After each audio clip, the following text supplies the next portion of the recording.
Halo semuanya, di video ini saya akan menjelaskan bagaimana caranya mencegah masuknya budaya asing.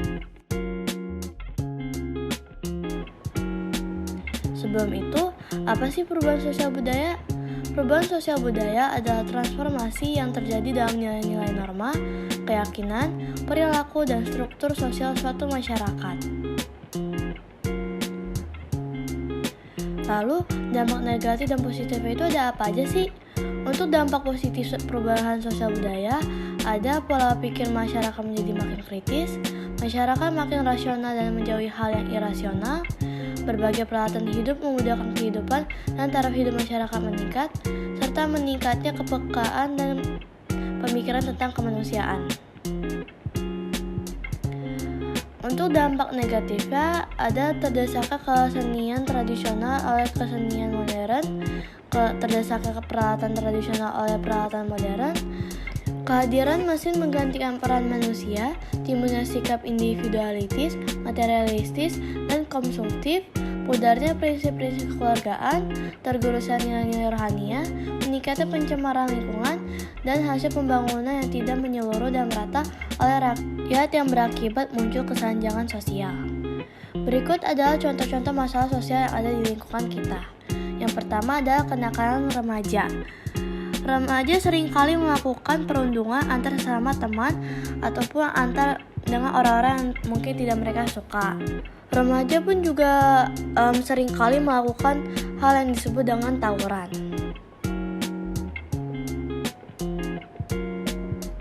Yang kedua adalah masalah kependudukan. Masalah ini pun dapat terjadi juga karena kompleks yang menyangkut kualitas, jenis kelamin, tingkat penghasilan, mata pencaharian, tingkat pendidikan, dan lain-lainnya. Masalah pencemaran lingkungan. Pencemaran lingkungan dapat terjadi karena banyak sekali orang yang tidak memedulikan aturan-aturan di sekitar dan membuang sampah semaunya dan secara sembarangan juga. Yang keempat, kemiskinan. Hal ini juga dapat terjadi karena meningkatnya pengangguran, taraf hidup masyarakat yang buruk, dan upah minimum yang tidak memadai. Analisis masalah. Saat ini banyak sekali warga Indonesia yang tidak mengetahui ataupun mengenal tentang adanya budaya-budaya di Indonesia. Hal ini dapat terjadi karena terpengaruhi oleh budaya-budaya luar.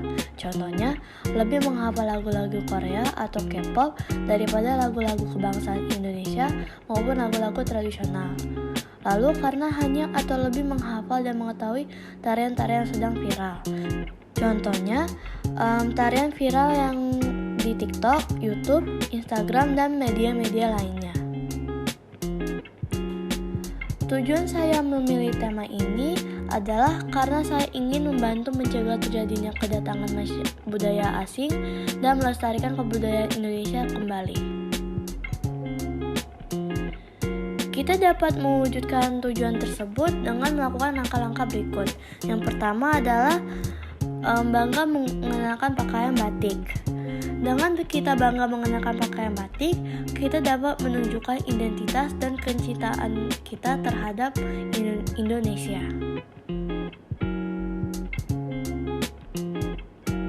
Yang kedua, menggunakan atau membeli produk-produk dalam negeri. Kita juga dapat melakukannya dengan lebih mengutamakan produk yang ada dalam negeri, meskipun memang produk yang di luar negeri memang lebih menarik juga. Yang ketiga, memperkenalkan budaya dalam negeri. Kita juga dapat memperkenalkannya dengan mengadakan pertunjukan tarian tradisional atau memamerkan budaya maupun produk dalam negeri ke media sosial. Penutup. Setelah kita mengetahui penyebab dan dampak masuknya budaya asing, maka kita harus mencegahnya dengan secepat mungkin. Ayo cegah masuknya budaya asing dan lestarikan kembali budaya negara Indonesia. Sekian dari video saya, terima kasih.